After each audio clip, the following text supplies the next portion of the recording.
What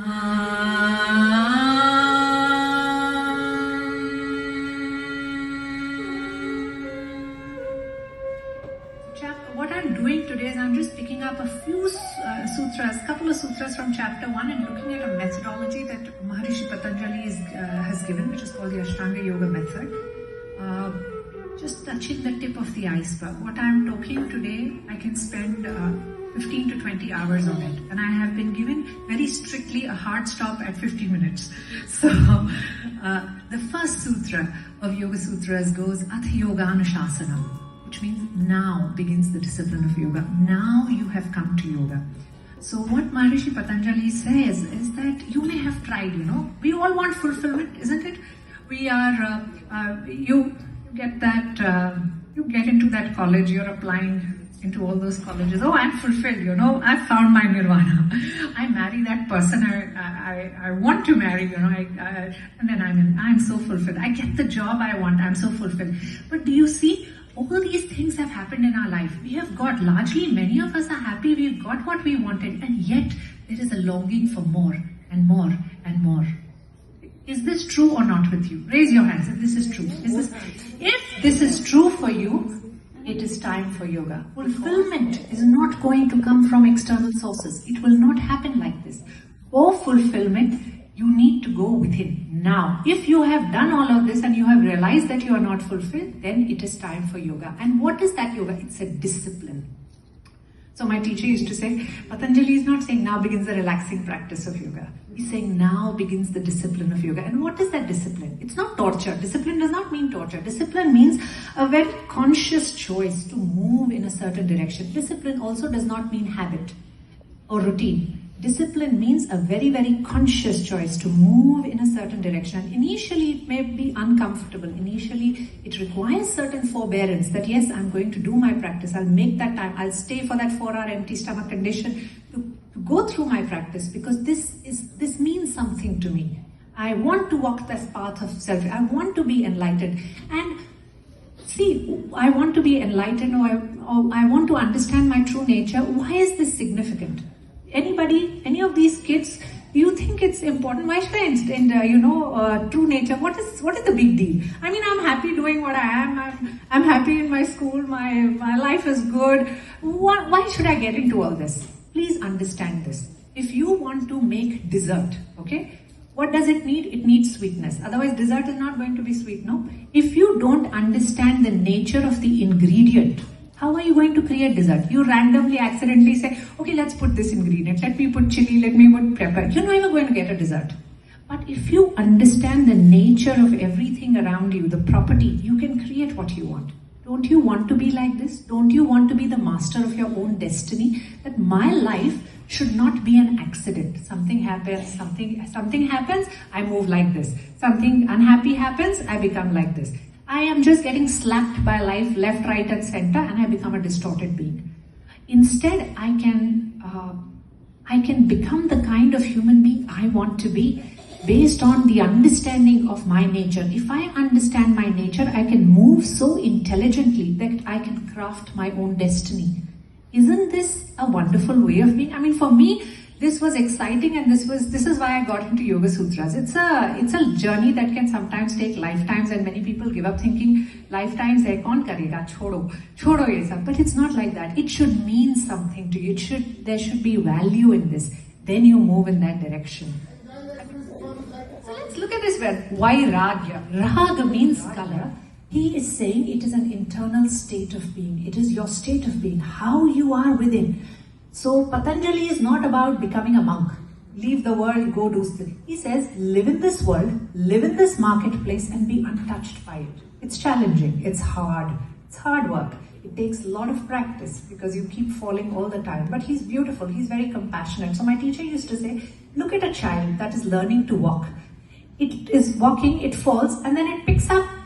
The child gets up and walks again. He's not sitting there and saying, oh, I fell, I'm not going to. He doesn't start crying. Many of us adults start doing this. Oh, I did this, I slipped up.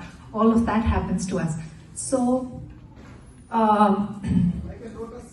Like the lotus, absolutely, you got that. So lotus, that is why lotus is such a symbol in yoga, because it stays in slush. It uses the energy of the slush, which becomes so beautiful. It is untouched by that mud. So can you blossom into that lotus? That's why it's very symbolic. So this is the story of two monks. You know, there's a junior monk and a senior monk who are walking together. They are at the bank of a river, and there is a woman there who needs help crossing. She's a little hesitant. She can't cross the river. So the senior monk asks her, "Do you need help, lady?" And she says, "Yes, please do." So he says, "Okay, I will carry you on my back and I will take you across the river." Now the junior monk is looking at the senior monk and he is so disturbed that this man has vowed to be a monk and he's carrying this woman on his back. How can he do something like this? They cross the bank and he lowers her down and she thanks him, and the two monks proceed on. But this junior monk is very disturbed in his mind. So when they reach the monastery, the sensei there, the senior, the head monk, he notices it. He understands what's going on. So he asks that junior monk, "Is something the matter with you?" So the senior monk is also aware what is going on in his head. So finally, he relates the whole story and what happened. So the sensei says that, "See, the senior monk left the woman at the bank of the river. You are still carrying her in your mind." Isn't this what is happening with many of us? Somebody said something years back, a week back, but it's still playing on the mind. This is called identification, compulsive. The mind has become so compulsive. How do you break out of this clutches and this grip of mind? Loosen your grip a little bit, right? This is what we call as true vairagya. Live in the world, but don't let the marketplace be inside you. Okay, does that make sense? Yes. Yes. Thank you very much. Hips is not paining, knee is not paining, back is not paining. So all that mat practice that we really do is to come into that sit.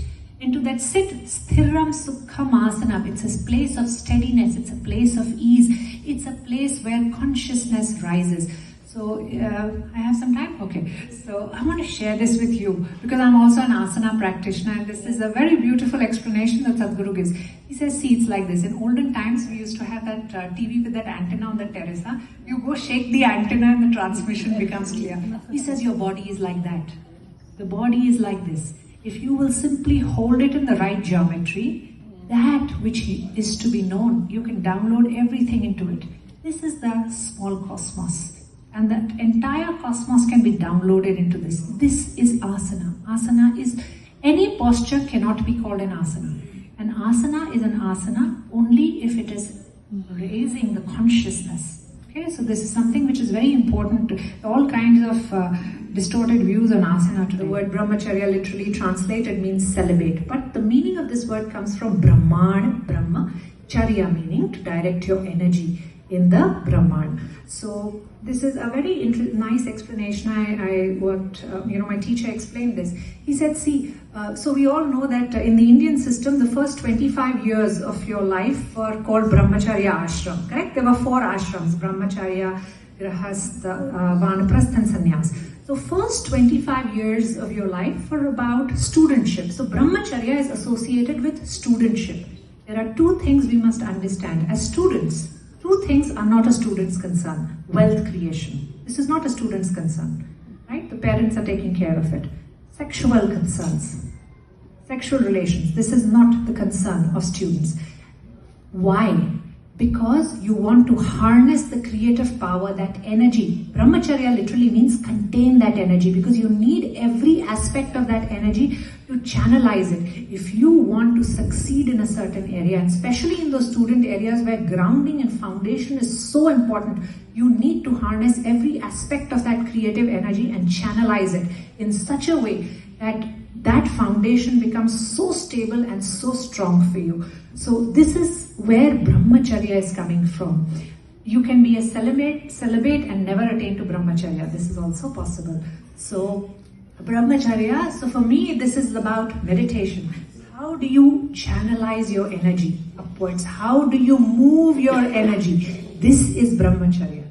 Okay. Aparigraha means non-grasping, non-clinging. We are all clinging to thoughts, to things. So much of this is happening in our minds, accumulating too much, accumulating not just material possessions, but power, knowledge, wealth, thrilling experiences accumulate. There's an addiction to it, almost like bordering on addiction.